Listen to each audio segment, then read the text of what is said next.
زندگی هیچ معنایی نداره.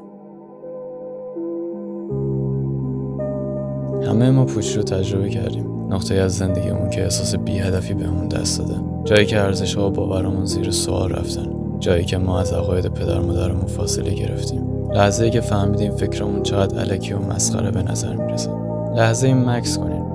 از خودتون بپرسین عقایدی که دارین از کجا میان یا از چه کسی میان و چرا این باورها رو دارین. در نهایت به جایی میرسین که جوابی براش ندارین، انگار که همه باوراتون بی‌اساسن. تو عصری که ما زندگی میکنیم به وجود خدا شک است. کسی نمیدونه درست و غلط چیه، چه کاری خوبه و چه کاری بد، و همه از کاری که انجام میدن یا فکری که دارن دفاع میکنن.